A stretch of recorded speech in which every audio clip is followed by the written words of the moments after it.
Elhamdülillah, innelhamdülillah, nahmaduhu ve nasta'inuhu ve nasta'firuh, ve na'udhu billahi min şururi enfusina ve min seyyiati a'malina. Men yehdihillahu fela mudille leh ve men yudlil fela hadiye leh. Neşhedü en la ilahe illallah vahdehu la şerike leh ve neşhedü enne Muhammeden abduhu ve rasuluhu ersele. Ya eyyühellezine amenu ittakullaha hakka tukatih ve la temutunne illa ve entum muslimun. أيها الناس اتقوا ربكم الذي خلقكم من نفس واحدة وخلق منها زوجها وبث منهما رجالا كثيرا ونساء يا أيها الذين آمنوا اتقوا الله وقولوا قولا سديدا يصلح لكم أعمالكم ويغفر لكم ذنوبكم ومن يطع الله ورسوله فقد فاز فوزا عظيما أيها الناس قال الله تبارك وتعالى في كتابه الكريم أعوذ بالله من الشيطان الرجيم بسم الله الرحمن الرحيم وإلهكم إله واحد لا إله إلا هو الرحمن الرحيم وقال رسول الله صلى الله عليه وسلم ما من أحد يشهد أن لا إله إلا الله وأن محمد رسول الله صدقا من قلبه إلا حرمه الله على النار صدق رسول الله. Saygılı cemaat-i Müslümin, hürmetli Müslümanlar, okulgan ayet-i kerimede Bakara suresinin 163. ayet-i kerimesinde Allahu Teala böyle buyurmakta. İlahınız bir tek olan Allah'tır.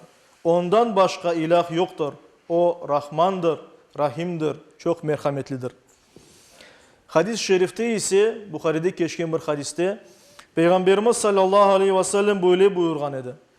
Kim samimiyetle Allah'tan başka ilah olmaganına ve Muhammed aleyhisselam'ın Allah'ın elçisi olganına şahitlik etse Allah ona cehennemini yasak eder deyip buyurulmakta.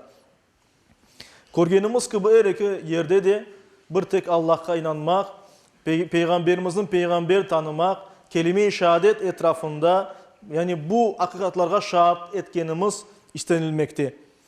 Kelime-i şehadet yaratılışından başlap sonsuzlukka uzangan yolda insanın hayatını her vakit aydınlatkan bir hakikat beyanıdır.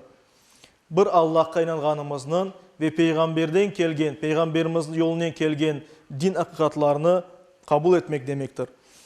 Rabbimizge bergen bir yeminimizdir aynı vakitte.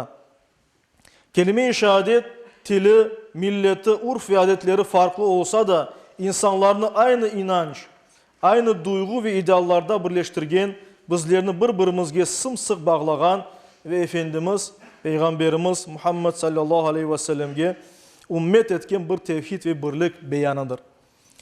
Yanı doğan ballarımızga adını koyganda sağ kulağına kelime-i şehadet olgan ezanını okuyumuz. Sol kulağına aynı şehadetini tekrarlagan kametini getiremiz. Balanın tili çıkkanda ona kelime-i şehadetini öğretemiz. İslam'la şereflenecek kimsege, dinimizge kirgen kimsege evvela bu kelimeni ayttırtamız. Hayatının son dakikalarında olganda da onu telkin etemiz. Yani artık son dakikalarda olgan, ağır hasta olan hastalarımızga bile onu aytamız, telkin etmektemiz. Aslında bütün bunlar Müslümanın ömrü kelime-i şehadet kolgesinde geçkenini göstermektedir.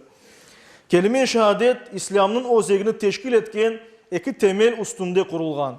Bunlar birincisi eşhedü en la ilahe illallah, ikincisi de eşhedü enne Muhammeden abduhu ve rasulü kısımlarıdır.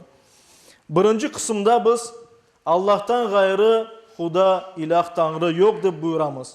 Bu ibare yalnız Allah'a kul olmak vazifemizni bildirmekte. Yalnız Allah'a kul olganımızı bildirir. Allah'tan başka hiç kimsege boyun eğmemek ve ibadet etmemek manasına gelir. Bu sözünün öyle bereketli bir anlamı var ki er muhtaç araganını onda tapar. Bunu bir zulümga uğragan aytkan vakitte zalimnin zulümü var ise mazlumun Allah'ı var bildirmekte degen olur. Bunu bir yetim kimsesiz bir garip söylegende tayançım, sığınganım, umutum yalnız sensin ya Rabbi degen olur. Bir alim ifade etkende mutlak bilginin sahibi sensin Allah'ım. Sen her şeyini hakkının bilesin deyin olur. Bir idareci bu sözlerini aytıp la galibe illallah yani Rabbim senden başka galip yoktur. Güç ve kuvvetin yekane sahibi sensin, men de senin bir kulunum degen olur. İkinci kısım ise ve eşhedü enne Muhammeden abduhu ve rasuluh ve şahitlik etim Muhammed Allah'ın kulu ve peygamberidir kısmını aytsak, bu ibare İslam peygamberi Muhammed Mustafa sallallahu aleyhi ve sellem'nin peygamberliğini kabul ve tasdik etmek demektir. Bu söz Allah bizlerini yarattı ve özümüzge kaldırmadı. Razılığına kelişken bir hayatını nasıl yaşayacağımızı öğretmek için bizlerge elçiler yolladı. Bizge emniyet verdi. Bizlerini son peygamber Muhammed Mustafa sallallahu aleyhi ve sellem'ge ümmet olmakla şereflendirdi demektir.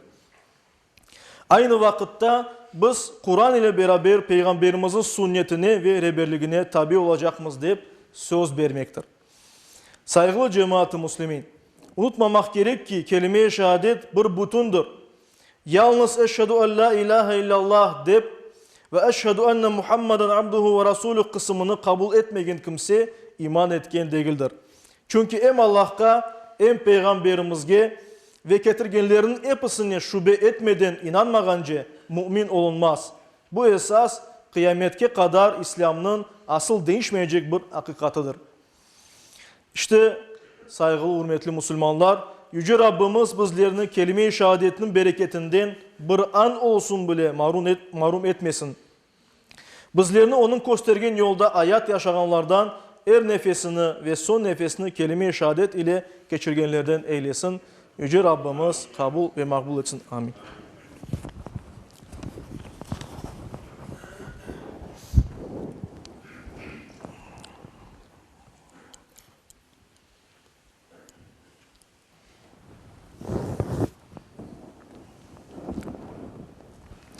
Elhamdülillah ve salatu ve selamu ala Resulillah ve usiku ve nefsel asayete bi takvallah.